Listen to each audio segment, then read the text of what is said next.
4వ అధ్యాయము 9 నుండి 11 వచనములను మనము చదివి ధ్యానము చేద్దాం. చదవండి మా 9 నుండి 11. ఆ సింహాసనమునందు ఆసీనుడైంది యుగయుగములు జీవించువానికి మహిమయు ఘనతయు కృతజ్ఞత స్థితులను కలుగును గాకని ఆ జీవులు కీర్తించుచుండగా ఆ 24 పెద్దలు సింహాసనమునందు ఆసీనుడు ఆయన ఎదుట సాగిలపడి నమస్కారం చేయాలండి. ఇక్కడ మనము వాక్య అంశము ఏమని చూసుకోవచ్చు అంటే సింహాసనాసీనుడై ఉన్న వారిని ఆరాధించుట. మనం గమనిస్తే ఈ 4వ అధ్యాయంలో మనము ఏం నేర్చుకున్నామా? ఏమైంది 4వ అధ్యాయంలో? 4వ అధ్యాయంలో మనం చూసుకున్న మొదటి 3 అధ్యాయాలు ఏంటి? మొదటి 3 అధ్యాయాలు ఏంటి? ప్రకటన మొదటి 3 అధ్యాయాలు. మొదటి అధ్యాయంలో పౌలు యోహాను ఎవరు చూశాడు? దేవుడిని చూశాడు. యేసు ప్రభుని, ఆయన మహిమలో యేసు ప్రభుని మొదటి అధ్యాయంలో చూశాడు. 2-3 అధ్యాయాలు జరిగి ఏం చూశాడు? యేసు ప్రభువుని సంఘముల మధ్యలో యేసు ప్రభుని చూశాడు. ఇక 3వ అధ్యాయం అయిపోయింది. 4వ అధ్యాయం మొదటి వచనం ఒకసారి ఏమైంది? ఎక్కడికి పోయాడు? ఆయన పరలోకానికి యోహాను ఎత్తబడ్డాడు. పరలోకంలో ఏమీ జరుగుతుందో ఏముందో దాన్ని చూస్తూ 4వ అధ్యాయంలో రాస్తూ ఉన్నాడు. పరలోకంలో ఏం చూశాడు? పరలోకంలో ఒక సింహాసనము వేయబడి ఉండెను. ఫోకస్ అంతా సింహాసనం మీద. పరలోకంలో ఒక సింహాసనం వేయబడి ఉండెను. ఆ సింహాసనం మీద ఎవరున్నారు? ఒక అతను ఆసీనుడై ఉన్నాడు. తర్వాత ఇంకేముంది? ఏముంది? అతిక నువ్వేగా చెప్పు. ఏముందమ్మా? అతిక ఇక్కడ లేదు. సింహాసనము చుట్టూ ఏమున్నాయి? 24 సింహాసనములు ఉన్నాయి. ఆ సింహాసనం మీద 24 కూర్చుని ఉన్నారు. మనం అనేక విషయం మనం చూస్తాం. సింహాసనముల నుండి ఉరుములు వస్తున్నట్లు కదా. తర్వాత 7 దేవుని ఆత్మలు సింహాసనం ఎదుట మనం చూస్తాం. తర్వాత 24 జీవులు ఆయన ఏం చేస్తున్నారు? సింహాసనము మధ్యలో, సింహాసనం చుట్టూ 4 జీవులు ఏం చేస్తున్నారు? ఆయనను ఆరాధన చేస్తూ ఉంటూ ఉన్నారు. ఇప్పుడు మనం గమనిస్తే ఈ 6 నుంచి 9 వచనంలో ఈ 4 జీవులు ఎవరండి? 4 జీవులు ఎవరు? దూతలలో ఎవరు వీళ్ళు? దూతలలో మనం కొందరు చూసుకున్నాం. కెరూబులు, సెరూపులు, ప్రధాన దూతలు. వీళ్ళెవరు? వీళ్ళు కెరూబులు అయి ఉంటున్నారు. కెరూబులు వారు ఏం చేస్తున్నారమ్మా? వారు దేవుని యొక్క పరిశుద్ధతను వారు ఏం చేసేవాళ్ళు? కాపాడేవారుగా ఉన్నారు ఈ కెరూబులు. సో వాళ్ళు ఆరాధిస్తూ ఉంటున్నారు. ఇక్కడ 8వ వచనంలో మనం చూస్తాం. ఈ 8వ వచనంలో కెరూబులు దేవుణ్ణి స్తుతిస్తూ మానక రాత్రింబగళ్ళు పరిశుద్ధుడు పరిశుద్ధుడు పరిశుద్ధుడు అని ఆయన కొనియాడుతూ ఉన్నప్పుడు జరిగింది ఏంటిదిమా? 8 నుంచి ఆ 24 పెద్దలు. చదవండి 8వ వచనం. ఈ 4 జీవులలో ప్రతి జీవికి 6 రెక్కలు ఉండెను. ఓకే. అవి చుట్టూ రెక్కల లోపటను కన్నులతో నిండి ఉన్నవి. అవి భూత వర్తమాన భవిష్యత్ కాలంలో ఉంటూ సర్వాధికారి దేవుడు నాకు ప్రభువు పరిశుద్ధుడు పరిశుద్ధుడు పరిశుద్ధుడు పరిశుద్ధుడు పరిశుద్ధుడు అని వీళ్ళు దేవుణ్ణి ఆరాధిస్తూ ఉండగా అని మానవ రాత్రి పగలు చెప్పుచుండును.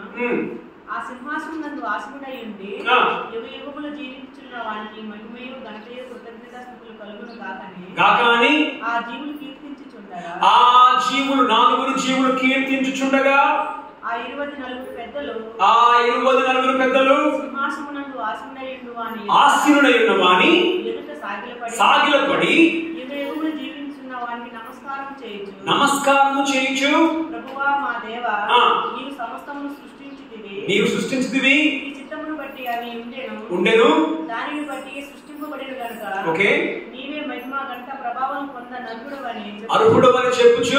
ఓకే, ఇప్పుడు మనం చూస్తున్నాం. ఇప్పుడు చూడండి, మొదట దేవుణ్ణి ఎవరు ఆరాధన చేస్తున్నారమ్మా? ఆ నలుగురు జీవులు ఆరాధన చేస్తున్నామా? మనం చూస్తే 4వ అధ్యాయము 5వ అధ్యాయములో దేవుని ఆరాధించే 2 ఈ గ్రంథాలు ఏంటిదిమా? బైబిల్లో ఈ ప్రకటన గ్రంథంలో దేవుణ్ణి ఆరాధించే గొప్ప ఆరాధనలు 4వ అధ్యాయంలో మనకు కనిపిస్తాయి, 5వ అధ్యాయంలో మనకు కనిపిస్తాయి. 4వ అధ్యాయంలో దేన్ని బట్టి దేవుణ్ణి ఆరాధిస్తూ ఉన్నారంటే ఆయన సృష్టికర్త, నువ్వు సృష్టికి ఆధారము అనేది 4వ అధ్యాయంలో కనిపిస్తుంది. 5వ అధ్యాయంలో నువ్వు విమోచించువాడు, యు ఆర్ ద రిడీమర్, నువ్వు విమోచకుడు అని 5వ అధ్యాయంలో ఆరాధన చేస్తూ ఉన్నారు. గమనిస్తున్నాం మనం మాట. మొదట ఎంతమంది ఆరాధన చేసేవాళ్ళు? 4 నుంచి ఎక్కడికి ఎంతవరకు పోయింది? 24. 5వ అధ్యాయంలోకి పోతే ఆరాధన క్రమము సంఖ్య పెరిగిపోతా ఉంటది. చూడమ్మా, 5వ అధ్యాయం 10 నుంచి 12. నీవు ఆ గ్రంథము తీసుకొని దాని ముద్రలను విప్పుటకు యోగ్యుడవు. నీవు వధింపబడిన వాడవై నీ రక్తమిచ్చి ప్రతి వంశంలోను ఆయా భాషలు మాట్లాడు వారిలోను ప్రతి ప్రజలోను ప్రతి జనములోను దేవుని కొరకు మనుషులను కొని మా దేవునికి వారిని ఒక రాజ్యంగాను యాజకులుగాను చేసి కనుక వారు భూలోకమందు ఏలుదురని క్రొత్త పాట పాడుదురు. 12 వరకు చదవండి. మరియు నేను చూడగా సింహాసనమును జీవులను పెద్దలను ఆవరించి ఉన్న జీవులను ఏమో చూడండి. మొదటి ఎవరమ్మా? జీవులు, 4 జీవులు, తర్వాత పెద్దలను 24 పెద్దలు ఆవరించి ఉన్న అనేక దూతల స్వరము వినబడెను.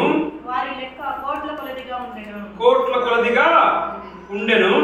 వారు వధింపబడిన గొర్రెపిల్ల శక్తియు ఐశ్వర్యమును జ్ఞానమును బలమును ఘనతయు మహిమయు స్తోత్రమును పొందనరుడు అని గొప్ప స్వరముతో చెప్పుచుండి. ఇప్పుడు ఏమైందమ్మా? సంఖ్య పెరిగిందా లేదా?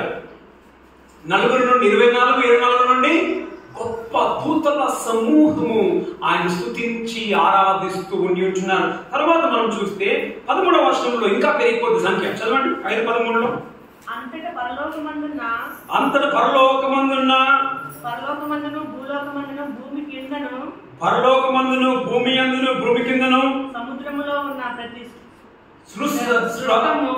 అనగా వాటిలోనున్న సర్వమును సింహాసనాసీనుడై ఉన్న వానికి గొర్రెపిల్లకును స్తోత్రమును ఘనత మహిమ ప్రభావము యుగ యుగములు కలుగును గాక అని చెప్పుట వింటిని. ఇప్పుడు ఏమైంది మా? ఎక్కడి వరకు పోయింది స్తుతి ఆరాధన?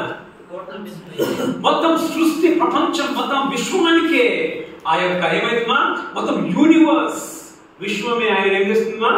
ఆరాధిస్తుంది. ఆరాధన క్రమం, ఆరాధన సంఖ్య పెరుగుతూ ఉన్నట్టుగా మనం చూసాం. 4వ అధ్యాయంలో ఎంతమంది ఆరాధించారు? ప్రతిగా 4 జీవులు. 4 నుంచి ఎంతమంది పోయింది? 24 పెద్దలు. 24 పెద్దలు చక్రం పోయింది. అనేక మంది దూతలు చక్రం పోయింది. మొత్తం ప్రపంచమే విశ్వమంతా ఆయన స్తుతించి ఆరాధించడం సంఖ్య పెరిగిపోయినట్టుగా మనము చూస్తూ ఉంటాం. ఇప్పుడు ఎవరిని ఆరాధిస్తూ ఉన్నారు? చదవండి 8:14లో 8 మన 10లో మనం చూస్తే ఈ యొక్క 8 నుంచి 10లో సింహాసనం మీద ఆసీనుడై ఉన్న వాని ఎదుట ఎవరు పడిపోయారు?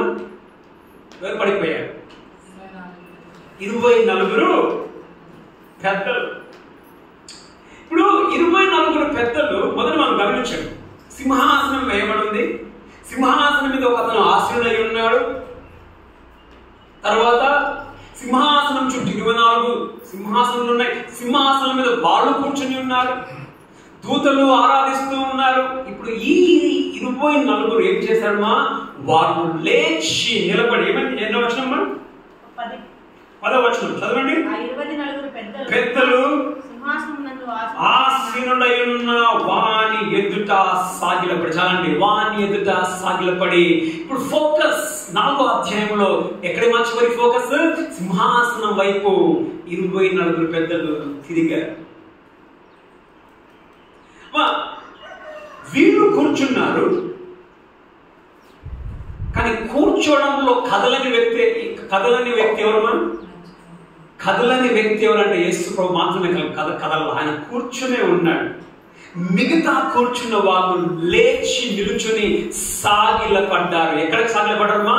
ఆ సింహాసనం ఎదుట. గమనించండి, ఇప్పుడు బైబిల్ చెప్తుంది దూతలు వాళ్ళు కూర్చోరు, దూతలు నిల్చొనే ఉంటారు. కూర్చునేది ఎవరన్నా? 24 పెద్దలు కూర్చున్నారు. కూర్చున్నా వాళ్ళు ఎప్పుడు కూర్చోలేరు, వాళ్ళు నిల్చున్నారు. కూర్చొని ఉన్నది ఎవరమ్మా? ఆయన మాత్రమే. ఆ సింహాసనమైన మీద ఆసనమైన వాడు ఆయన ప్రభు యేసుక్రీస్తు మధ్యలో కూర్చొని ఉన్నాడు. ఆయన్ను ఆరాధిస్తూ ఉన్నారు. ఎన్నో వచనము 10 నుండి 11 ఆయన ఆరాధిస్తూ ఉన్నారు. ఇప్పుడు ఆరాధించడానికి కారణం ఏంటిది? ఆరాధించడానికి కారణం ఏంటిది? 8, 9 వచనాలు మనం చూసుకుంటే చదివే పని లేదు, కానీ 4 జీవులు, 4 జీవులు ఎన్నో వచనము, అవి భూత వర్తమాన భవిష్యత్ కాలములలో ఉండు సర్వాధికారియు దేవుడు నాకు ప్రభు పరిశుద్ధుడు పరిశుద్ధుడు పరిశుద్ధుడు అని మానక రాత్రి పగళ్ళు చెప్పుచుండును. 9 ఆ సింహాసనమందు ఆసీనుడయుండి యుగ యుగములు జీవించున్న వానికి మహిమయు ఘనతయు కృతజ్ఞతలు కలుగును కాక అని ఆ జీవులు కీర్తించుచుండగా. గమనించండి, కీర్తించుచుండగా. ఎప్పుడు వీళ్ళు ఆరాధించారు? కీర్తించుచుండగా ఆ 24 పెద్దలు ఆరాధించారు. అమ్మా, వీళ్ళ ఆరాధనకి కారణం ఏంటమ్మా? ఏమి వీళ్ళ ఆరాధనను ప్రోత్సహించింది? ఏం ప్రోత్సహించిందమ్మా? అక్కడ 4 జీవుల ఆరాధన వీరి ఆరాధన ఏం చేసింది? ప్రోత్సహించింది. వాళ్ళు వింటూ ఉన్నారు. ఏమి వింటున్నారు? ఆ 4 జీవుల ఆరాధనను వారు రాత్రింబగళ్ళు మానక పరిశుద్ధుడు పరిశుద్ధుడు పరిశుద్ధుడు అని పొనియాడుచుండగా వారు లేచి నిల్చుని ఏం చేశారమ్మా? ఆయన ఎదుట సాగిలపడి ఆయన ఆరాధిస్తూ ఉన్నారు. ఆరాధనను మనం దేవుణ్ణి ఆరాధించడానికి మనకి కొన్నిసార్లు ఏమి మనల్ని ఆరాధించడానికి మనల్ని ఉత్తేజపరుస్తాయి? పాటలు. ఆయన పాటలు మనం వింటున్నప్పుడు ఏమవుతుంది? మనం ఉత్తేజపరుతం అవుతాం. వీళ్ళు వింటూ ఉన్నారు. మనం ఎలాంటి పాటలు వింటున్నాం? ఎలాంటి మాటలు వింటున్నాం? అంటే మనల్ని ఆయన్ను ఆరాధించే మాటలు వింటూ ఉన్నామా? ఆయన్ను ఆరాధించే పాటలు వింటూ ఉన్నామా? ఎలాంటివి మనం వింటూ ఉన్నామా? వీళ్ళు వారి యొక్క ఆరాధనను వారు వింటూ ఉండగా వీళ్ళు ఏం చేశారు? వెంటనే వాళ్ళు లేచి పడిపోయి ఆయన్ను స్తుతించి ఆరాధిస్తూ ఉంటూ ఉన్నారు. మొదట ఎవరిని ఆరాధిస్తున్నారమ్మా? సింహాసనము మీద ఆసులైన వారిని ఆరాధిస్తున్నారు. ఆరాధన చేయడానికి ఏది వాళ్ళకి ఊతమిచ్చింది? వాళ్ళు వింటూ ఉన్నారు. ఏం విన్నారమ్మా? అక్కడ ఆ 4 జీవుల ఆరాధనను వాళ్ళు వింటూ ఉన్నారు కాబట్టి వారు ఆరాధించడానికి ఎంతగా మనం దేవుని మాటలను మనం వింటే మనం అంతగా దేవుని ఏం చేస్తామో మనము ఆరాధిస్తాం. నిజంగా ఆయన పరిశుద్ధుడు, ఆయన ఉన్నవాడు అనువాడు. ఇంకా వాళ్ళు అది వింటూ వాళ్ళు ఆగలేకపోయారు, వాళ్ళు ఆయన్ని ఆరాధిస్తూ ఉన్నారు. మొదట మనం చూస్తామా ఏ విధంగా వాళ్ళు ఆరాధించారు? 10 నుంచి 11 ఏ విధంగా ఆరాధించారమ్మా? వాళ్ళు సాగిలపడ్డారు. ఉందా అక్కడ? సాగిలపడ్డారు. తర్వాత నమస్కారము చేశారు. గమనించండి, సాగిలపడ్డారు, నమస్కారం చేశారు. ఇంకా తర్వాత చదవండి. ఇంకా తర్వాత సాగిలపడ్డారు, నమస్కారం చేస్తారు. ఇంకేంటిది? ప్రభువా మా దేవా, నీవు సమస్తమును సృష్టించితివి, నీ చిత్తమును బట్టి అవి. చూడండి, ఇక్కడ మనకి ఆరాధనలో 2 కనిపిస్తున్నాయి. వాళ్ళ యొక్క చేతలు కనిపిస్తున్నాయి, వారి యొక్క మాటలు. అంతనే కాదు, కూర్చొని ప్రభువా మా దేవా నీవే అంతటిని చేశావు అని దేవుడిని పొగుడుతున్నారా? నీవే దేనికి మహిమ ఘనత ప్రభావము పొందడానికి అని ఒక మాట గమనించండి. ఇప్పుడు వాళ్ళు కూడా సింహాసనం మీద కూర్చున్నారా లేదా? వారికి మహిమ ఉంది. ఎవరికి మహిమ ఉంది? 24 పెద్దలకు మహిమ ఉంది, సింహాసనం ఉంది, ఘనత ఉంది, కిరీటాలు ఉన్నాయి. మహిమ ఘనత ప్రభావం. ప్రభావం ఇంగ్లీష్ లో పవర్ అని ఉంది. వారికి కూడా అధికారం ఉంది. ఎవరికి? 24 పెద్దలకు అధికారం ఉంది. అధికారం అంటే వాళ్ళ రాజులు. వారికి మహిమ ఉంది, వారికి ఘనత ఉంది, వారికి ఏముందిమా? శక్తి, ప్రభావం ఉంది. అయినా కానీ వాళ్ళు ఏం చేశారు? లేచారు, నిలుచున్నారు, సాగిలపడ్డారు. పడిన తర్వాత ఆరాధన చేస్తున్నారు. నీవే మహిమ ఘనత ప్రభావము పొందడానికి అర్హుడవు. అమ్మ, ఆరాధనలో మనం గమనిస్తే మన ఆరాధన ఏ విధంగా ఉంటుంది? వీళ్ళ ఆరాధనలో 2 ఉన్నాయి. ఏమేమి ఉన్నాయి? వాళ్ళు చెప్పే దానికి వాళ్ళ బ్రతుకు ఉంది. వింటున్నారా? వాళ్ళు ఆరాధించే వాళ్ళ నోట్ల నుంచి వచ్చే మాటలకి బ్రతుకు కూడా ఆధారంగా ఉంటాయి. బ్రతుకు మొదట చూడండి, గమనించండి, మొదట మాటలు కాదు, మొదటి ప్రవర్తన, దాని తర్వాతనే ఆరాధన.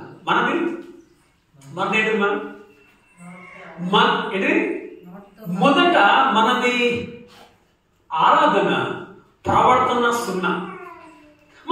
నీ బ్రతుకుతో, మన బ్రతుకుతో మనం దేవుణ్ణి ఆరాధిస్తున్నాము. వీళ్ళు ఏ విధంగా ఆరాధిస్తున్నారు? కేవలం మాటలతో కాదండి, బ్రతుకుతో కూడా ఆరాధిస్తూ ఉన్నారు. గమనించండి, వీళ్ళు సింహాసనం మీద కూర్చున్న వాళ్ళు ఏం చేశారమ్మా? లేచి పడిపోయారు. ఎక్కడ పడిపోయారు? ఆ సింహాసనం ముందు పడిపోయారు.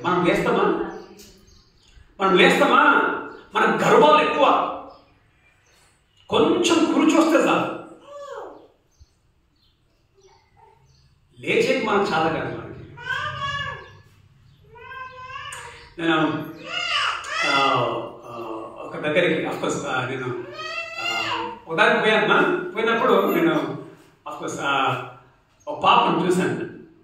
ఓకే, ఆ పాప మొత్తం ఒక విధంగా తెలుగు పాప, పుట్టి పెరిగింది అచ్చం తెలుగు. కొంచెం ఏమైపోయిందంటే ఆమె కొంచెము పై కాలేజీకి పంపించారు, కొంచెం ఇంగ్లీష్ నేర్చుకుంది. నేను మన పాప కదా అని చెప్పేసి నేను పరిగెత్తుకొని పోయి నేను మాట్లాడుతున్నాను, మన మొత్తం ఇంగ్లీష్ మాట్లాడతాను. నేను తెలుగు ఎంత మాట్లాడి ఇంగ్లీష్ మాట్లాడతాను. నాకు భయమైంది, ఎదురైంది ఇంగ్లీష్ మాట్లాడతాను చెప్పేసి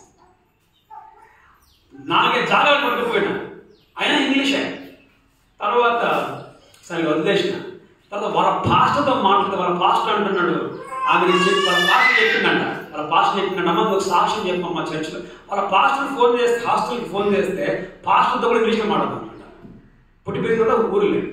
ఆ పాస్టర్ కొంచెం చెప్పిందంట, అమ్మ నేను తెలుగు అన్నాను, తెలుగులో మాట్లాడు. తెలుగు మాట్లాడిందంటే పర్లేదు, కానీ తర్వాత ఇంటికి వచ్చినాక నీ సాక్ష్యం చెప్పమ్మా, నువ్వు ఎట్లెట్లా దేవుడిని పైకి తీసుకుపోయిండు, ఎట్లెట్లా నువ్వు కాలేజీలో చదువుకుంటున్నావు అని చెప్తున్నానంటే అన్నదంట, ఐ నీడ్ ఇంగ్లీష్ ట్రాన్స్లేషన్ చెప్పిందంట. ఐ నీడ్ ట్రాన్స్లేషన్, నాకు ట్రాన్స్లేషన్ కావాలని చెప్పిందంట. కొన్నిసార్లు మనం మర్చిపోతాం, మన స్థితిని మనం మర్చిపోతాం. ఆ సింహాసనానికి ఎవరు అసలు?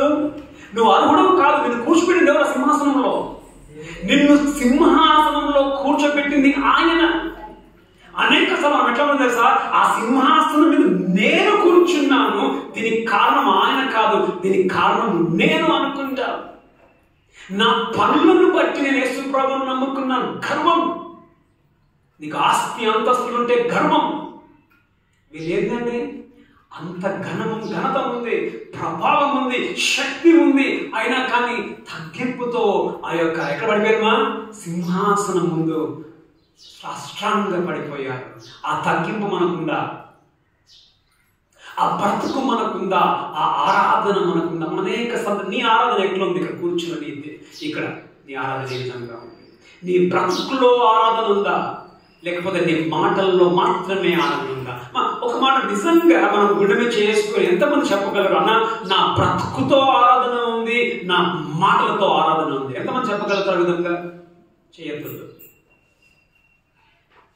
చెయ్యొద్దు. మీరు అబద్ధికులు అవుతారు. వద్దు. మా గమనించండి, వారు ఏ విధంగా ఆరాధిస్తున్నారమ్మా? బ్రతుకుతో మాటలతో వాళ్ళు దేవుణ్ణి ఆరాధిస్తూ ఉంటున్నారు. నీ ఆరాధన ఏ విధంగా కాకపోతే మనం మారదాం, మనం మార్చుకుందాం మన స్టైల్ని, మన ఆరాధన స్టైల్ని మార్చుకుందాం. చదవండి మా యెషయా 29:13.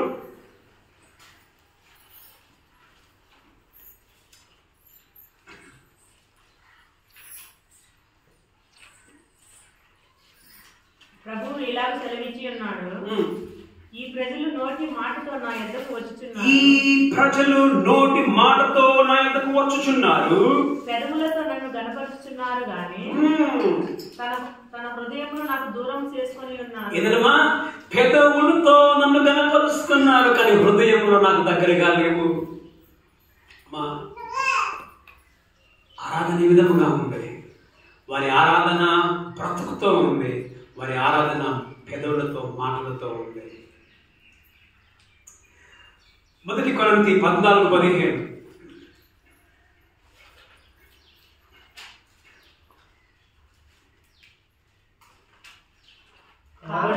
కాబట్టి ఆత్మతో ప్రార్థన చేతును, ఆత్మతో ప్రార్థన చేతును, మనసుతోనూ ప్రార్థన చేతును, మనసుతోనూ ప్రార్థన చేతును, ఆత్మతో పాడుదును, ఆత్మతో పాడుదును, మనసుతోనూ పాడు, మనసుతోనూ పాడుదును. మనం ఎట్లా పాడదాము? ఎట్లా పాడదాం? నోటితో మాత్రమే వస్తుంది కానీ లోపల నుంచి రాదండి పాట మనకి. వీళ్ళ యొక్క భక్తి, వీళ్ళ ఆరాధన లోపల నుంచి వస్తూ ఉంది. ఆరాధన, వారి దేవుణ్ణి ఆరాధిస్తూ ఉన్న విధానం మనం చూసుకున్నాం. నీ విధానం ఎట్లా ఉంది? ఇక్కడ కూర్చున్న నీ విధానం ఒకటే ఉందా? మారదాం. ఎట్లా మారదాం? రెండేంటిమా? మొదట మన బ్రతుకుతో ఆరాధిస్తాం. అదే విధంగా మన నోటితో, మన బ్రతికిన దాని విధంగా నోటితో మనం ఆయన్ను ఆరాధిస్తాం. తర్వాత ఈ విధంగా వాళ్ళు ఆరాధిస్తున్నారు. రెండు విషయాలు మనం చూస్తాం ఇక్కడ. ఏ విధంగా ఆరాధిస్తున్నారు? మనం ఏ విధంగా ఆరాధిస్తున్నారు ఆయనని? అయ్యా మా బ్రతుకంతా ఎక్కడ? నీ పాదముల దగ్గరే. ఆయన పాదముల దగ్గర వాళ్ళు ఏమేమి పడేస్తారు? రెండింటిని పడేస్తారు. వాళ్ళు ఆయన పాదముల దగ్గర ఏమేమి పడేశారంట? అక్కడ ఏమేమి పడేశారంటే రెండింటిని పాదముల దగ్గర ఏమేమి పడేశారు? ప్రతి ఏమేమి పడేశారు? కిరీటం, ఇంకా కిరీటములు, ఇంకా వాళ్ళు కూడా పడిపోయారు. చూడండి, చదవండి. ఆ 24 పెద్దలు సింహాసనమందు ఆసీనుడై ఉండు అని ఎదుట సాగిలపడి, మొదట ఆ సింహాసనము ఎదుట వాళ్ళు పడిపోయారు. ఆయన పాదముల దగ్గర వాళ్ళు పడిపోయారు, సాగిలపడి. ప్రభువా మా సాగిలపడి వారికి నమస్కారం చేయొచ్చు. ఓకే, కిందికి రండి. ఎక్కడ ఉంది? మహిమా ఘనత లాస్ట్ లో మహిమా ఘనత ప్రభావం పొందనర్హులవని చెప్పుచు తమ కిరీటములను ఆ సింహాసనం ఎదుట వేసిరి. సింహాసనం పాదముల దగ్గర రెండింటిని వేశారు. ఏం వేశారు? ఏమన్నా ఏం వేశారు? మొదట వాళ్ళ బ్రతుకులను వేశారు, రెండోది వాళ్ళ కిరీటాలను వేశారు. ఆరాధన అయ్యా నేనే నీ పాదముల దగ్గర, నేను సంపాదించిందంతా నీ పాదముల దగ్గర. మనము ఎవరి పాదముల దగ్గర మనం పడతాం ఎక్కువగా? ఇప్పుడు ఆ తెలంగాణలో ఒక మాట వాడతారు, నీ బాంఛన్ నీ కాలు మొక్కుతా అంటారు. విన్నారు ఏమన్నా? నీ బాంఛన్ నీ కాలు మొక్కుతా, నీ దండం పెడతా, నీ బాంఛన్. ఒక విధంగా ఇక్కడ వాళ్ళ కాళ్ళ దగ్గర పడిపోయారు. నీ బాంఛన్, నీ సొత్తు. నీ కాళ్ళ దగ్గర మనము ఎవరి కాళ్ళ దగ్గర మనం పడతాం? వీళ్ళు సింహాసనం మీద కూర్చున్న ఆయన యొక్క కాళ్ళ దగ్గర ఇంకా మాకేం లేదయ్యా నీవే మొత్తం అని వారు పడిపోయారు. నీవు ఎవరి దగ్గర ఎవరి కాళ్ళ మీద మనం పడతాం? చెప్తా, ఎవరి కాళ్ళ మీద పడతాం మనం? మనుషుల కాళ్ళ మీద పడతాం, డబ్బు కాళ్ళ మీద పడతాం. నీ బాంచం నువ్వే కావాలి నాకు, డబ్బు కాళ్ళ పడతాం. డబ్బు కాళ్ళ మీద పడతాం మనం. తర్వాత ఇంకేం కాళ్ళ మీద పడతాం? చెప్పండి, ఇంకేం కాళ్ళ మీద పడతాం? పని కాళ్ళ మీద పడతాం. పని నీ కాళ్ళ పని, మన పనుల కాళ్ళ మీద, మా చర్చి కాళ్ళ మీద పడరా, మా ఏసప్ప కాళ్ళ మీద పడరా, మన లేదా తోట కాళ్ళ మీద పడతామంట. మన తోట రెండింటిని మనం తర్వాత పిల్లలు ఏం చేస్తారు? చదువు కాళ్ళ మీద మనం పడతాం. చదువు చదువు చదువు దేవునికి ఎప్పుడు నువ్వు టైం ఇస్తావు? ఆయన కాళ్ళ దగ్గర ఎప్పుడు నువ్వు పడతావు? వాళ్ళు పూర్తిగా అయ్యా మొత్తం మేము నీ కాళ్ళ మీ దగ్గర అదంతా నువ్వే. నీ బ్రతుకులు ఏ విధంగా గమనించండి. మా అనేక సందర్భం మన బైబిల్లో చూస్తాం. మత్తయి 6:7 అంటాడు, మీరు ఇద్దరికి మీరు సిరికిని దేవునికి మీరు దాస్తులు. ఇద్దరి కాళ్ళ మీద పడనికి కాదు, ఇక్కడ తోట కాళ్ళ మీద పడాలా, తన ఇంటికి కాళ్ళ మీద పడాలా? ప్రేమగా తోట కాళ్ళ మీద పోయిన వాడు రాలే ప్రేమక. మళ్ళా గాయత్రి ఇప్పుడు నెల పని అయిపోయింది. ఎట్లా ఉంది నీ ఆరాధన? బాధ అనిపిస్తుంది. మా సంవత్సరాల నుండి మనం ప్రభువు నమ్మిన వారం కొత్త వాళ్ళం కాదు. మనం సంవత్సరాల నుండి మనము ఇద్దరికి మనం మొక్కుతా ఉన్నాం. అటు వ్యాపారాన్ని మొక్కుతావు, అటు డబ్బుని మొక్కుతావు, అటు నీ తోటను, నీ పనిని, నీ కుటుంబాన్ని మొక్కుతావు. ఇటు సగం ఎప్పుడో ఒకసారి పడేది. ఎక్కడ మనం పడేది? ఎప్పుడో ఒకసారి సింహాసనం మీద ఆసీనుడైన వానికి ఎప్పుడో ఒకసారి నువ్వు పడతావు. కానీ వీళ్ళు పడిపోయారు. అయ్యా మొత్తం నువ్వే, మొత్తం నువ్వే. మా ఆరాధనలో మనం పడిపోవాలి. అయ్యా మొత్తం నువ్వే. పిల్లలు మీరే విధంగా దేనికి పడుతూ ఉన్నారు? పిల్లలు అనేక సందర్భాల్లో మన బస్ స్టాండ్ పిల్లలు ఏంటంటే ఏందిరా అంటే మీకు ఏమి తెలియదు. ఎందుకు తెలుసా? మీరు ఎక్కువగా పుస్తకాల మీద పడుతున్నారు, దేవుని మీద మీరు పడట్లా. మొబైల్ మీద పడతారు. మొబైల్ పడిపోతుంది, మొబైల్ మీద పడుతుంది, మొబైల్ పడిపోతుంది. జాగ్రత్త. మొబైల్ మీద పడతారు, పుస్తకాల మీద పడతారు. మీ బ్రతుకులకు ఒక అర్థం కావాలంటే ఎక్కడ పడాలా? జోష్నా సోఫీ ఎక్కడ పడాలా? దేవుని కాళ్ళ దగ్గర మనం పడాలి. మరి రెండోదిగా వాళ్ళు పడ్డారు. ఇంకొకటి ఏం వేశారమ్మా? ఏం పడేస్తున్నామా? రెండోది ఏం పడేస్తున్నామా? కిరీటములను పడేస్తున్నామా? కిరీటము దేనికి గుర్తుమా? ఘనతకు గుర్తు. ఘనత ఏం చేస్తున్నామా? మా ఘనతకు ఎవరు అర్హుడు? నీవే మా గొప్పకి అర్హుడు. అయ్యా మా గొప్పతనం ఏం లేదు నాయన. ఈ సంపాదించిన ఈ కిరీటము నీ వల్లనే నేను కిరీటం సంపాదించగలిగాను. నీవు లేకపోతే నాకు ఈ కిరీటము గమనించాను. మనం చూస్తాం బైబిల్లో ఎన్ని కిరీటాలు ఉన్నాయి? ఎన్ని కిరీటాలు దేవుడు ఇస్తాను చెప్పన్నాడు? ఎన్ని కిరీటాలు? How many crowns? ఒకటి. చెప్పండి. ఒకటి. ఇంకా 3. చెప్పమా? ఓకే, 5 కిరీటాలు మనం చూస్తాం. రాసుకుంటారా? ఫాస్ట్ గా రాసేస్తాం.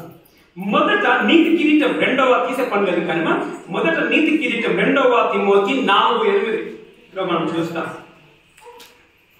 తర్వాత జీవ కిరీటం, అది ప్రకటన 2:10 మనం చూస్తాం. తర్వాత యాకోబు 1:12 కూడా మనం చూస్తాం జీవ కిరీటం.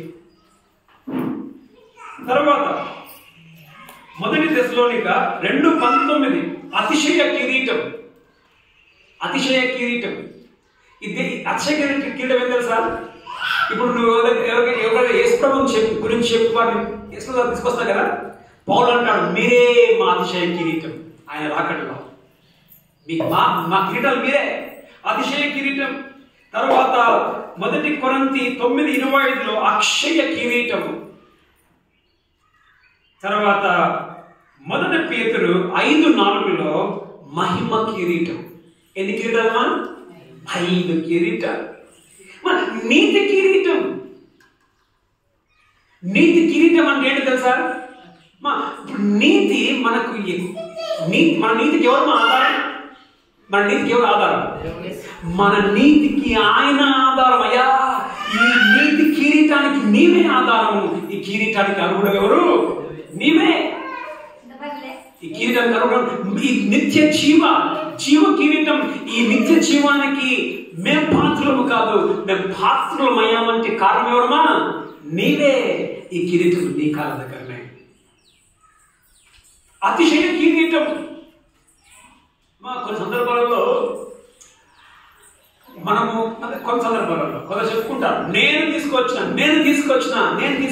సంతోషం నువ్వు తీసుకొచ్చావు. కానీ ప్రభు వచ్చినప్పుడు నీ అతిశయ కిరీటం ఎవరమ్మా? వాళ్ళు. నీ అతిశయ కిరీటం. దేవుడు నీకు కిరీటం ఇస్తే అతి గర్వించడానికి. ఎంతమందికి మనం సువార్తను మనం చెప్తూ ఉన్నాం. అమ్మా, ఒక మాట, నువ్వు చెప్పినా రాకపోతే అది వేరు మాట.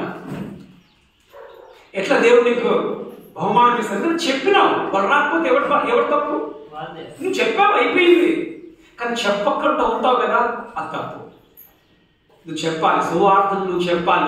వస్తే బహుమానమే, కిరీటమే. రాకపోయినా కిరీటం ఉంటుంది. ఎందుకంటే నువ్వు సువార్త చెప్పావు కదా, చెప్తున్నావు మన సువార్తను. వారు ఏం చేశారు? మొదట వారి యొక్క బ్రతుకులను కాళ్ళ కింద పడేశారు. అయ్యా, నీవే మా బ్రతుకు ఆధారం. రెండవది, మా యొక్క కిరీటాలకు కూడా ఎవరు మా ఆధారము? మా కిరీటానికి కూడా ఆధారం నువ్వే. ఒక మాట, ఏమి సంపాదించావు ఆయన కాళ్ళ దగ్గర పడేయడానికి? ఏం పడేస్తారు మనం ఆయన కాళ్ళ దగ్గర? ఒక మాట, ఇప్పుడు ఒక ప్రశ్న, నీ పొలం తీసి పడేయండి వేసుకోవడం దగ్గర ఇప్పుడు సంపాదించిన కదా. అరే నీ గర్వం ఏంద్రా అంటే, అరే చెప్పండి, రే మాకు ఏంద్రా 30 ఎకరాల నేల ఉంది. అది గర్వమా కదా? ఇప్పుడు వీళ్ళు ఏం చేస్తారు? ఆ గర్వాన్ని, వాళ్ళు సంపాదించిన సంపదకు ఏం చేస్తున్నామా? ఆయన కాళ్ళ దగ్గర పడేస్తున్నా. ఆయన కాళ్ళ దగ్గర నువ్వేం పడేసావు? ఎప్పుడు వరకు పడేయడానికి వేరే కదా.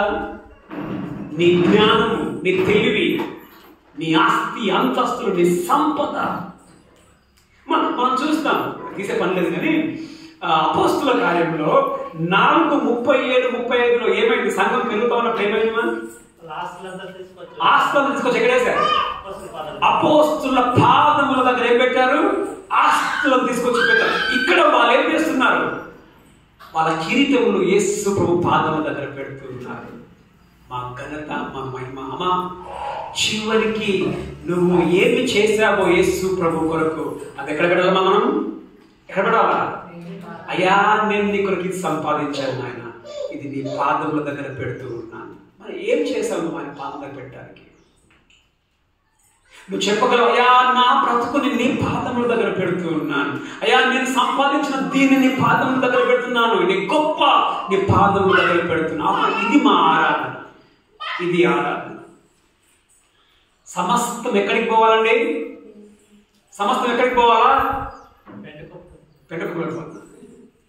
సమస్తం ఎక్కడికి పోవాలా? మనలో సమస్తము ఆయన పాదముల దగ్గరికి వెళ్ళాలి. అయ్యా, నువ్వే అడుగుతావు.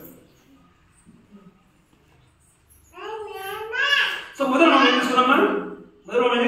మొదట వాళ్ళ ఆరాధన విధానం చూసుకున్నాం. 2 ఉన్నాయి. ఏంటి?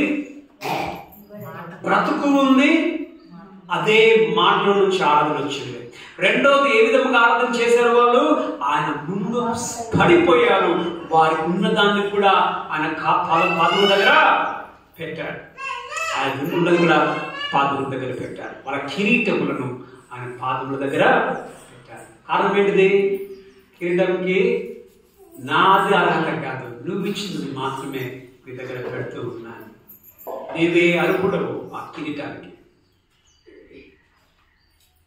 ఇప్పుడు ఏమని వాళ్ళు ఆరాధిస్తూ ఉన్నారు? చూడండి, ఏమని ఆరాధిస్తున్నారమ్మా? మహిమ ఏమని ఆరాధిస్తున్నారు? చెప్పండి మా ఏమని ఆరాధిస్తున్నారు? చదవండి. మహిమ, ఘనత, ప్రభావము పొంద నరుడవు. మహిమ, ఘనత. మహిమ అంటే ఏమా? గ్లోరీ ఉంది కదా. మహిమ అంటే గ్లోరీ. మహిమ అంటే ఆయన యొక్క అందము, అమ్మా అందం, వెలుగు. ఏమని నలుగురు జీవులు ఆయన ఆరాధిస్తూ ఉన్నారు. పరిశుద్ధుడు, పరిశుద్ధుడు, పరిశుద్ధుడు. ఆయన అందమైన వాడు. ఎందులో అందమైన వాడైనా? పరిశుద్ధతలో ఆయన అందమైన వాడు. వేలుపులలో నీ వంటి నీ సముడెవడు? పరిశుద్ధ మహా నీయుడ, అద్భుతమైన పూజ్యుడు. ఆయన వేల్పుల్లో ఆయన సమానం ఎవరు? ఆయన పరిశుద్ధుడు. ఆయన నీవే మహిమ, నీవే ఘనత. ఘనత ఏంటమ్మా? నువ్వు గొప్పవాడు, నువ్వు గొప్పవాడు. నీకంటే గొప్పవాడు ఎవరు లేదు. నీ సింహాసనం కంటే ఉన్నతమైన సింహాసనం ఏది కూడా లేదు. నీ సింహాసనం యుగ యుగములు అది ఉండే సింహాసనం. అందరూ కూర్చుంటారు, లేచిపోతారు, నువ్వు మాత్రం కూర్చునే ఉంటావు. రాజులకు రాజు, ప్రభులకు ప్రభుడవు. నీవు మహిమ పొందడానికి నువ్వు అర్హుడవు. నువ్వు అందము, నీ యొక్క గుణాల్లో అందముగా ఉన్నవాడు. నీ యొక్క శక్తి, ప్రభావమైన త్వరగా అధికారం, ప్రభావం ఉందా? ప్రభావం అనేది పవర్ అని ఉంది ఇంగ్లీష్లో. పిల్లలు ఉన్నారా ఇక్కడ? బైబిల్ మూతపడ్డ కొందరికి నో ప్రాబ్లం. జోష్ ఎక్కడ ఉంది బైబిల్? దేనా సగం మూతపడ్డది ఎక్కడో పెట్టింది, పేపర్ చేయి మాత్రం ఎక్కడో పెట్టింది. Okay, power. నీవు శక్తిని పొందనరు, శక్తిని పొంద అర్హుడము అని అంటే ఇక్కడ మనం చూస్తాం కింద ఏ విధమైన శక్తి. ఏ విధమైన శక్తి తెలుసా? ఏముంది చదవండి.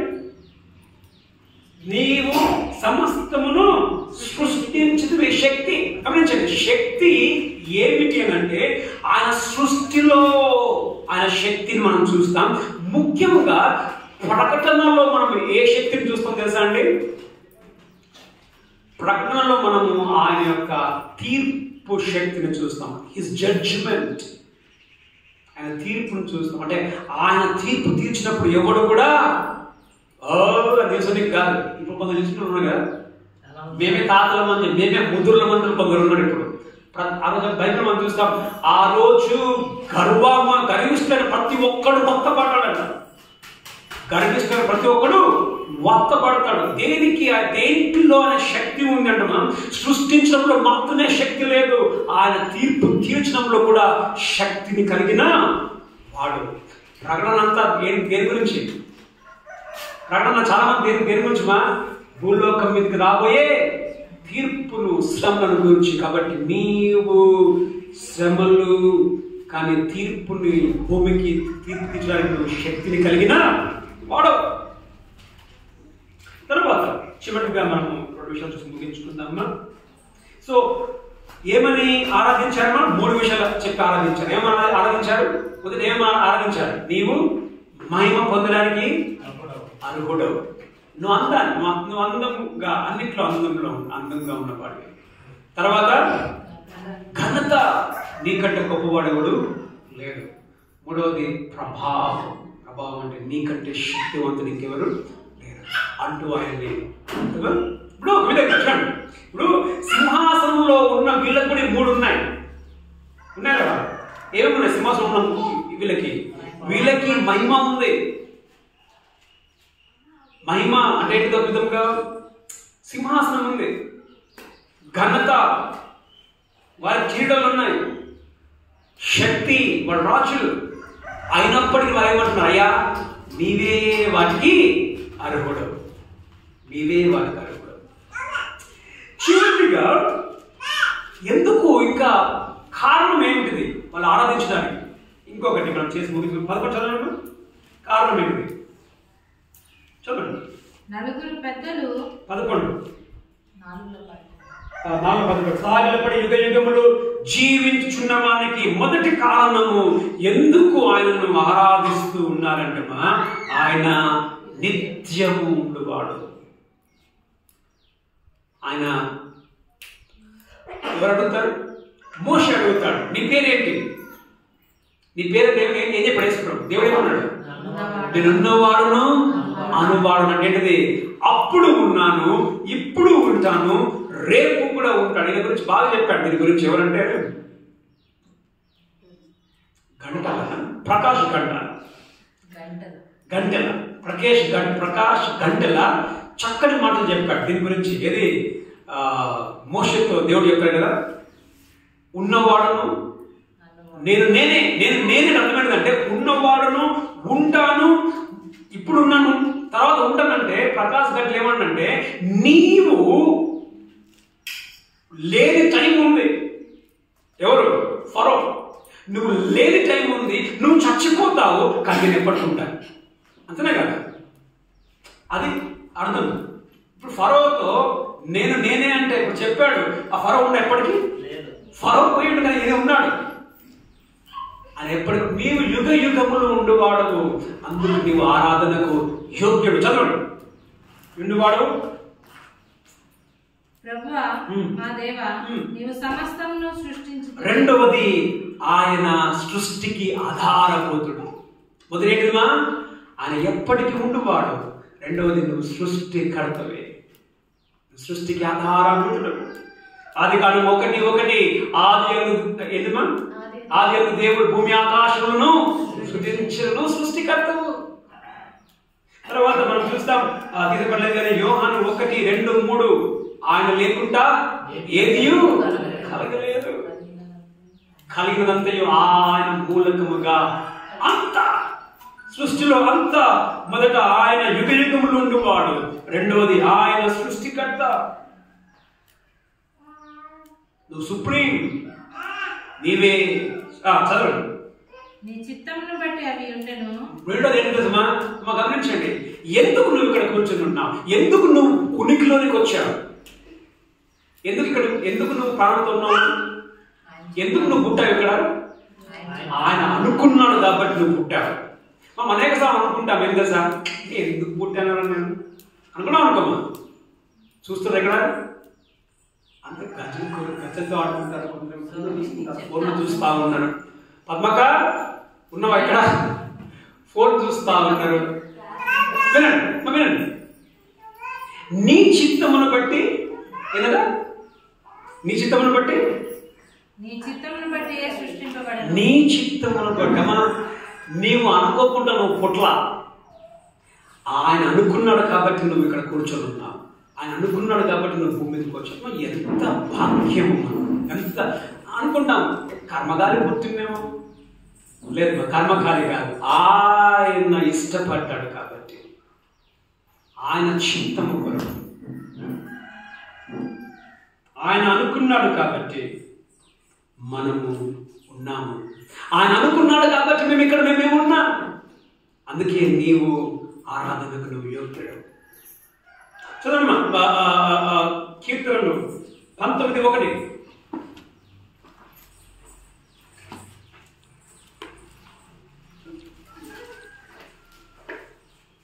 ఆకాశములో దేవుని మహిమను వివరించుచున్నవి. ఆకాశము దేవుని మహిమను వివరించినవి.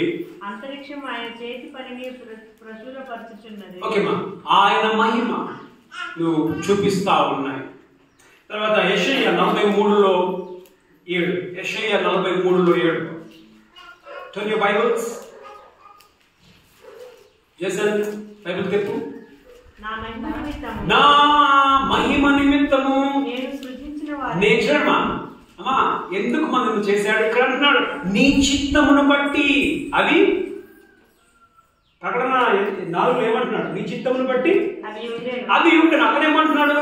నా మహిమ నిమిత్తము నేను సృజించిన వారిని, నా నామము పెట్టబడిన వారిని అందరినీ తెప్పించును. ఆమె ఏమంటున్నా?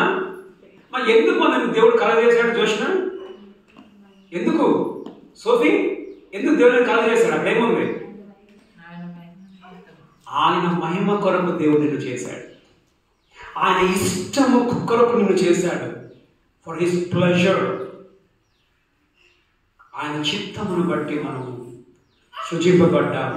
ఆయన మహిమ కొరకు మనం సృష్టింపబడ్డాం. మరి మనం ఆయన మహిమ కొరకు మనం జీవిస్తున్నామా?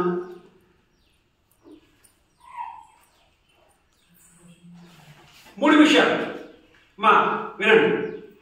ఎందుకు ఆరాధన చేస్తున్నాం? మూడు విషయాలు. ఎందుకు ఆరాధన చేస్తున్న మొదట నీవు యుగ యుగములు జీవించేవాడు, నువ్వు ఎప్పటికీ ఉంటావు. రెండోది ఏంటిమా? నువ్వు సృష్టికి ఆధారభూతుడు. మూడవది నీ చిత్తమును బట్టే, నువ్వు అనుకున్నావు బట్టే అంతా జరిగింది. అమ్మా నేను 2-3 రోజులు అనుకుంటా ఉన్నాను, దేవుడు ఎంత ఆయన డిజైన్లో ఎంత దేవుడి తెలివి, ఆ అందం. ఇప్పుడు బండికి హెడ్ లైట్ ఎక్కడ ఉంటుందా? ముందు ఉంటుంది కదా.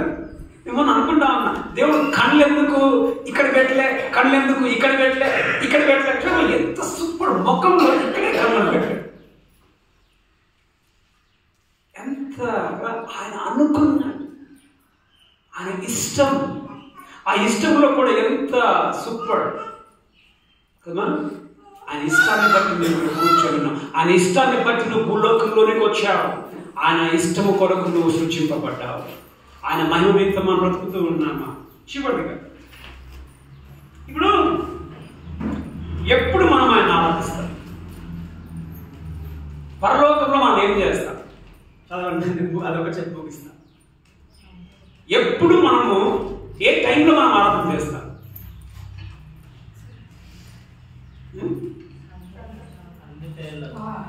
ఇప్పుడు ఏ పరలోకంలో ఏ సమయంలో మనం దేవుని ఆరాధన చేస్తాం?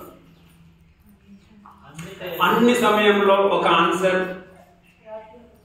అమ్మా. రాత్రి పగలు రెండో ఆన్సర్. ఓకే, అన్ని సమయంలో రాత్రి పగలు సేమ్. ఒక మాట చదవండి, 8వ వచనం. ఈ 4 జీవులలో ప్రతి జీవికి 6 రెక్కలుండెను. 6 రెక్కలుండెను. అవి చుట్టూను రెక్కల లోపటను కన్నులతో నిండి ఉన్నవి. ఓకే, అవి భూత వర్తమాన భవిష్యత్ కాలములలో ఉండు సర్వాధికారియు దేవుడునగు ప్రభువు పరిశుద్ధుడు పరిశుద్ధుడు పరిశుద్ధుడు పరిశుద్ధుడు అని జాగ్రత్త గమనించండి. మానక రాత్రింబగళ్ళు చెప్పుచుండెను. ఎవరు చెప్తున్నారు? మానక రాత్రింబగళ్ళు. 24 పెద్దల 4 జీవుల అంటే మన గురించి అది చెప్పబడాల. చాలా మంది పాస్టర్లు ఏమంటారు అంటే, ఏమంటారు?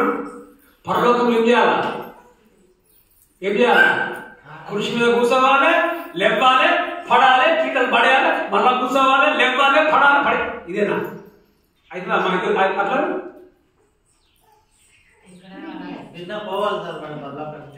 గిరిన పోనీ పెద్ద ఇంకోసారి అనుకోవచ్చు. మాట స్కూలు కాలేజీకి ఎంత ఇష్టమైన పని, ఎంత ఇష్టమైన, ఎప్పటికీ 24 గంటలు అదే పని ఏం చేస్తావు? పిచ్చేస్తారా లేదా? పరలోకంలో ఎప్పుడు నువ్వు కూర్చునేది, లేచేది, పడేది, కిరీటం వేసేది అంటే ఏమైతుంది? బోరుంటుందా ఉండదా? మా పరలోకం మనకు బోరుండదు. పరలోకంలో మనం చూసాం 8వ వచనంలో, ఆ 4 జీవులు మానక రాత్రింబగళ్ళు పరిశుద్ధుడు పరిశుద్ధుడు పరిశుద్ధుడు అని వాళ్ళు కొనియాడుతూ ఉంటారు. కానీ మనము అప్పుడప్పుడు అనుకోవచ్చు, మనం అర్థమైందా? అంతనే కదా. ఇప్పుడు వాళ్ళు కూర్చున్నారు లేదా? దూతలు కూర్చున్నారా? దూతలు కూర్చోవాలా? వీళ్ళు కూర్చున్నారు. కానీ వీళ్ళు ఒక సమయంలో ఏమైనా, వీళ్ళు ఒక సమయంలో లేచారు. ఆ సమయం వచ్చే వరకు ఏం చేశారు? ఆ లేచే వరకు ఏం చేశారు? వాళ్ళు కూర్చొని ఉన్నారు. అంటే ఆరాధించారా? పడారా? పడే వరకు కూడా వాళ్ళు కూర్చొని ఉన్నారు. అంటే ఒక సమయంలో వాళ్ళు లేచారు, ఒక సమయంలో వాళ్ళు పడిపోయారు, ఒక సమయంలో వాళ్ళ కీటాలను వాళ్ళు పడేశారంటే మా ఆరాధన ఒక భాగముగా ఉంటుంది. కానీ ఆరాధన మన బ్రతుకుగా ఉండకపోవచ్చు అని మనం దీని ప్రకారంగా అర్థం చేసుకుంటాం. ఎందుకంటే పరలోకంలో మనకు ఎన్నో ఉన్నాయి. ఇంకా పక్కన మనం చూస్తే అక్కడ మనం ఏముంటాయి? అక్కడ ఇప్పుడు బంగారు బీదులు ఉంటాయి. నువ్వు ఎప్పుడు ఆరాధన చేసుకొని కూర్చుంటున్నావు. ఎప్పుడు తిరిగి రోడ్డు తిరిగేటప్పుడు అది అట్లా చెప్పచ్చు. ఇప్పుడు జీవవృక్ష ఫలములు ఉంటాయి. నువ్వు ఎప్పుడు ఆరాధన చేసుకొని ఉంటే ఎప్పుడు నోట్లో పెట్టి తినేది ఎప్పుడు తినకుండా అలాగే అంటవా? అమ్మా అక్కడ మన అక్కడ జీవవృక్ష ఫలం ఉన్నాయా లేదా? ఉన్నాయి. విధానం మనం పోదమ్మా, కన్ఫ్యూజ్ కానీ మనం కన్ఫ్యూజ్ చేయాలి. ఓకే, ఇంకా మనం సహవాసం మాట మనం తెస్సలోనికలో మనం చూస్తాం. నిద్రించిన వారిని బట్టి ఏం చేద్దంట? ఏడవకండి, ప్రభు వచ్చినప్పుడు వారిని తీసుకుని వస్తాడు, మనం మరలా కలుస్తాం. పరలోకంలో ఏముంటుంది మనకి? మన సొంత వారిని మనం కలుస్తాం, వారితో మనం సహవాసంలో ఉంటాం, వారితో మాట్లాడతాం. భాగము ఏది మా భాగము? ఆరాధన అనేది ఒక ఇప్పుడు భూలోకంలో మనం ఏం చేస్తున్నామా? 7 దినాలు మనం ఆరాధన చేస్తున్నామా? వారానికి ఒక్కసారి జూమ్లో కూర్చున్నాం శాతం మనం అయితే గంట సేపు జూమ్లో చాలా మంది కూర్చోరు. ఎప్పుడు కూర్చోము? ఎందుకు కూర్చోమను? గంట సేపు నీకు కాదు, వారానికి ఇంకా 7 రోజులు ఆరాధన అంటే అఫ్కోర్స్ బోర్డని కూర్చోమ్మా. నీకు ఆదివారం నువ్వు వస్తావు, ఆదివారం వచ్చినప్పుడు ఆ 2 గంటలు ఆ దేవుని సన్నిధిలో ఏమనిపిస్తుందా? ఆనందం అనిపిస్తుంది. అంతేనా కదా? అంటే ఇప్పుడు ప్రతి దానికి తింటా ఉంటే ఏమవుతుంది? రుచి అనేది ఉంటుంది. ఎక్కువ తింటా ఉంటే కదా రుచి పోతుంది. మళ్ళీ రుచి కావాలంటే మనకు కొంచెం ఇంటర్వెల్ మళ్ళీ రుచి వస్తుంది. మరి దేవుడు ఎట్లా అందమే, దేవుడు సూపర్.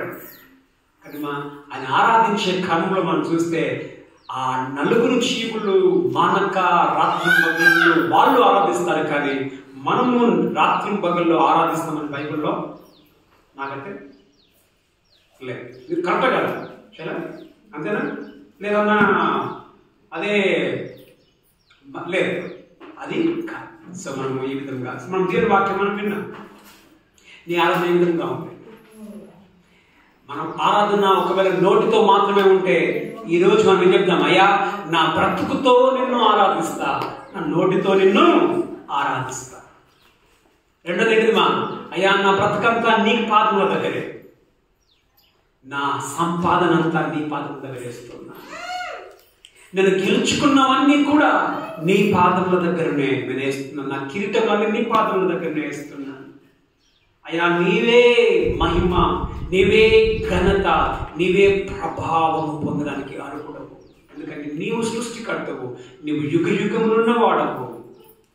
నిన్ను బట్టే సమస్తము కలిగింది, నిన్ను బట్టి నేను లోకంలో ఉంటున్నాను. మన దేవుణ్ణి మన జీవితంలో మనము ఆరాధించే వారంగా ఉందాం. మరి ముఖ్యంగా మన జీవితంలో ఆయన పాదముల దగ్గర మనము ఏంటిది? మనం సంపాదించిన ఆయన పాదముల దగ్గర మనం వేద్దాం. ఒకవేళ సంపాదించకపోతే ఏం చేయాలా? చూసినా నేను అనొచ్చు, అంకుల్ ఏసమ్మ కారణం చేయడానికి నాకు ఏం లేదు. వేయచ్చు. ఏం వేయచ్చుమా? నీ బ్రతుకులో నువ్వు చేయవు. అది నీ బ్రతుకే కావచ్చు, నీ బ్రతుకే కావచ్చు పనికిరాని బ్రతుకు. అయ్యా నా పనికిరాని బ్రతుకు నీ కాళ్ళ దగ్గర వేస్తున్నాను. అయ్యా కళ్ళు మూసుకున్నా. దేవబంధనములు స్థుతులు స్తోత్రములు చెల్లిస్తున్నా. పరలోకములో 24 సింహాసనముల మీద 24 పెద్దలు కూర్చుని ఉన్నా కానీ నాయన ప్రభా ఒకేసారిగా అందరూ నీ వైపు, నీ సింహాసనం వైపు తిరిగి సాష్టాంగపడి కిరీటములను పాదముల దగ్గర వేసి నిన్ను స్తుతించి ఆరాధించినానని మేము నేర్చుకున్నాం. ప్రభు అనేక సందర్భాల్లో మా ఆరాధన మా జీవితానికి అనుగుణముగా మా ఆరాధన ఉండదు. నోటి మాటల చేతనే ఆరాధిస్తాం, మా బ్రతుకుతో మేము ఆరాధించాం. వారు బ్రతుకుతో ఆరాధించారు, నోటితో ఆరాధించారు. మేము కూడా నాయన నిన్ను ఆరాధించేవారు ఆత్మతోనూ సత్యంతోనూ ఆరాధిస్తారు. నీ వాక్యం చూపించిన రీతిగా మా బ్రతుకు, మా మాటలు ప్రభావంతో మేము సరిగ్గా ఆరాధించే వారు ఉండటం సహాయం చేయండి. మమ్మలను మీ పాదముల దగ్గర, మేము సంపాదించిన మీ పాదముల దగ్గర వేసే విధముగా మేము బ్రతుటకు సహాయం చేయండి. కారణము నీవు మహిమ, ఘనత, ప్రభావము నీవు మాత్రమే పొందడానికి అర్హుడవు. అప్పుడు మీరు మాకు మహిమనిచ్చారు, మాకు ఘనతనిచ్చారు, మాకు శక్తినిచ్చారు. వాటన్నిటికి కారణం మీరే. అదంతా నీకే చెందుతుంది ప్రభు. మరి మీరు యుగ యుగంలో ఉండేవాడు, నీవు సృష్టికర్తవు. నిన్ను బట్టి మాత్రమే నువ్వు అనుకున్నావు కాబట్టి అవి కలిగాడు. ప్రభా మేము ఇక్కడ ఉన్నామంటే నువ్వు అనుకున్నావు కాబట్టి మేము లోకంలోనికి వచ్చాము. నీ మహిమ మీద మమ్మల్ని చేశారు. ఆ విధంగా బ్రతుకుటకు సహాయం చేసి నడిపించమని వీళ్ళందరినీ దీవించండి ప్రభా. మేము ఎప్పటికైనా నీ పాదముల దగ్గర ఎక్కువగా పడడానికి, అటు మా వేరే పనులు ఆ పాదములు నీ పాదములు కాదైనా నీ పాదముల దగ్గరనే మేము బ్రతకడానికి ఉండడానికి సహాయం చేసి నడిపించమని ప్రార్థించి నీకే వందనములు చెల్లిస్తూ రాలేకపోయిన వారిని జ్ఞాపకం చేసుకుంటున్నాం. సంఘంలో ఆరోగ్యం ఉన్న వారిని జ్ఞాపకం చేసుకున్నాం. పుట్టి బాగు చేయమని యేసు నామములో ప్రార్థిస్తూ ఉన్నాం మా తండ్రి. తండ్రి యొక్కయు కుమారుని యొక్కయు పరిశుద్ధాత్మ అన్య సహవాసం కృష్ణులందరికీ ఇప్పుడు నువ్వు సదాకాలం తొలగి నడిపించిన